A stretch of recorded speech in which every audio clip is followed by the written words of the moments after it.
In front of the children, division head Yu hollered, "Everyone, listen well. Inside the bamboo forest, there's a small path on which you'll proceed forward, where you will eventually reach the 7 Mysteries sect's bone refining cliff. The first area of the path will be the bamboo forest. The second area will be a rocky slope region. The last area will be the cliff. Only those who have managed to climb the bone refining cliff by noon will be disciples of our 7 Mysteries sect. If you finish after noon, although you won't become an inner disciple, you can still become an unofficial disciple as long as your performance demonstrates remarkable prowess." Han Lin actually did not understand what it meant to be an unofficial disciple. He only knew that all he had to do was to climb the cliff. Casting his gaze forward, he saw a steep slope with many lengthy bamboo shoots sprawled across its surface. It didn't seem too difficult to climb. Studying the other children, Han Li was unwilling to lose to those in his age group. The atmosphere quickly became tense for the other children as well. Division head Yu cast a glance at the rising sun and said, "Okay, it's almost time. Prepare to set off. Don't be afraid. Your seniors will be protecting you from behind in case there's any danger." Han Li turned his head and glanced at those unrecognizable youths. These people were the senior disciples, so they should be from an earlier batch. Han Li could not help but think, how impressive.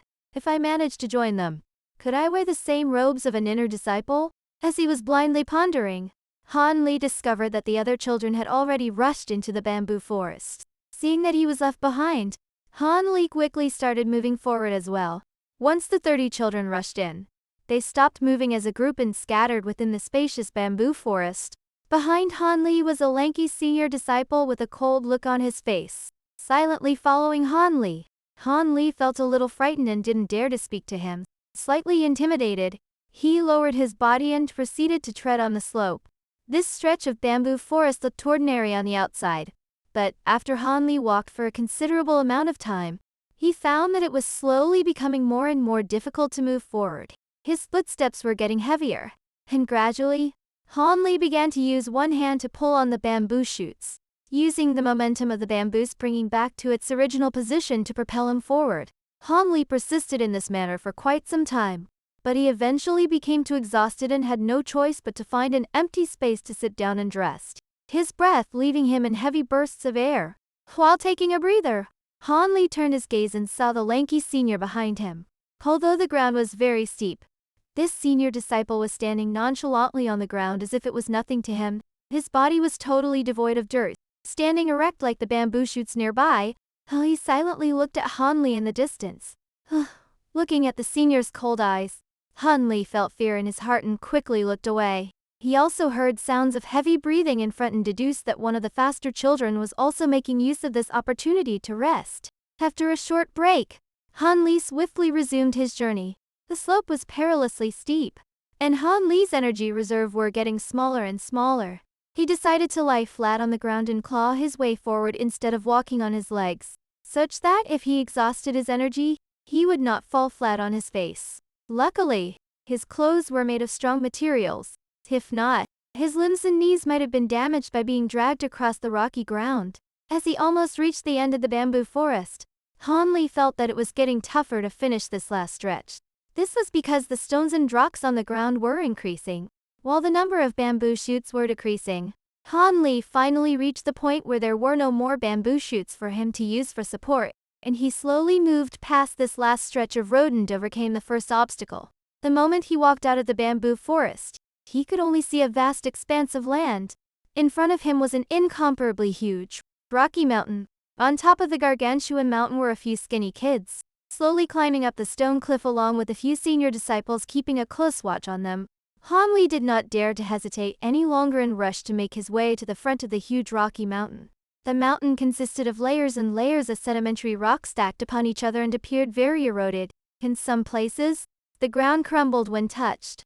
Of course, there were also solid slabs of broken stone, but finding them was extremely perilous as they would injure easily.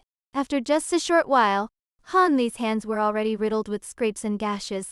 At the same time, his clothes were torn and tattered around his knees, and the flesh and muscles hidden by his clothing were also scraped and injured.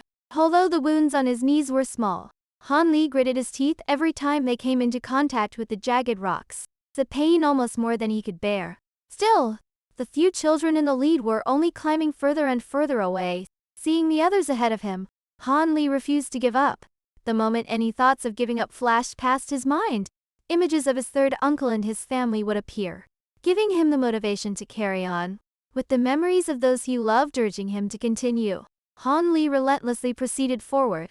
Before Han Li left for the inner disciple examination, Han Li's father and third uncle reminded Han Li that the test would be extremely tough. If he did not persevere to the very end, Han Li would have no chance of joining the Seven Mysteries sect. At this moment, Han Li no longer cared about joining the sect. Instead, the only source of motivation pushing him forward was an unwillingness to give in the urgency to catch up to the others in the lead. Han Li raised his head and noticed that Wu Yan was currently the furthest in the lead. Wu Yan was older than Han Li and had even practiced martial arts. Unsurprisingly, he had a stronger body compared to the rest of the children. Once again, Han Li turned his gaze backwards and saw that he had surpassed quite a few children, many of whom were still rushing forward. Sucking in a deep breath, Han Li increased the speed of his ascent. However, despite exhausting the majority of his strength, he still hadn't shortened the distance between him and those in the lead. As the sun climbed towards the center of the sky, Han Li's body got heavier and heavier, making it harder for him to reach the summit. In the meantime, Wu Yan had already reached the top of the huge mountain. Near the summit of the 100-meter tall mountain was the incredibly steep bone refining cliff. Over 10 ropes, each with nuts the size of a fist, hung from the top of the cliff. Wu Yan selected one and began to climb up the cliff. Han Li gazed over at Wu Yan, who was in the lead, and felt resigned in his heart. He knew that he wouldn't be able to catch up to those in the lead in the short amount of time that was left until noon. The notion of failing was quickly erased by a burst of sudden pain that flared up from his injuries. The waves of fiery pain sapped the strength from his limbs, and feeling his body fall downward, Han Li frantically grasped a stone with one hand. His heart was beating erratically as he rapidly pasted his body onto the side of the mountain, not daring to make any sudden movements. After a moment, he calmed down, using his hand to test the strength of the stone slab. Only after he determined it was secured in place did he manage to let go of his worries. Looking downwards, Han Li saw that the lanky senior was in a half-squatting position with his arms extended out, preparing to catch Han Li if he fell. Seeing that Han Li was safe, however, the senior retracted his arms. Han Li felt relief in his heart. He really fell down the cliff. All of his efforts would have been wasted. After a short moment, he slowly inched forward and crawled towards the remaining ropes hanging down the bone-refining cliff. Finally, he arrived at the bottom of a rope. The sun had almost reached the center of the sky, indicating that there was only 1 hour before the time limit was up. At this moment, Wu Yan had already ascended the cliff and he turned his head to gaze at the remaining children. Just as Han Li was about to climb the rope, his gaze coincidentally met Wu Yan, only to see him giving a thumbs-down gesture to the slower competitors. After laughing maniacally, Wu Yan continued onward. With anger rising in his heart, Han Li grabbed a hold of the rope and began to climb. However, Han Li had long since used up all his energy. Currently, even holding the rope tightly was a challenge for him, let alone climbing it. Miraculously, Han Li managed to climb up to the first knot on his rope. Sitting on it, he felt as if his body had turned into cotton. Unable to move a single finger, he turned his head and looked at all the children behind him. Some of them had already given up, sitting down on the stone mountain and breathing heavily. Like Han Li, they had exhausted all of their strength and were on the verge of collapsing. Han Li could only bitterly smile. He had greatly underestimated this test. Fortunately, he wasn't among the last of the children. He looked back and saw the senior disciple's cold gaze again, and after hesitating for a while he decided to carry on. Even though he had no chances of completing the test before noon, finishing late was better than hanging limp on a rope. Han Li extended both of his stiff hands and used the strength he had recovered during his break to slowly try and climb up the rope. But at that moment, Han Li's hands stopped responding to his will. He even lacked the strength to maintain a grip on the rope. Han Li paused there and lingered for a moment before reluctantly deciding to remain there seated on the knot.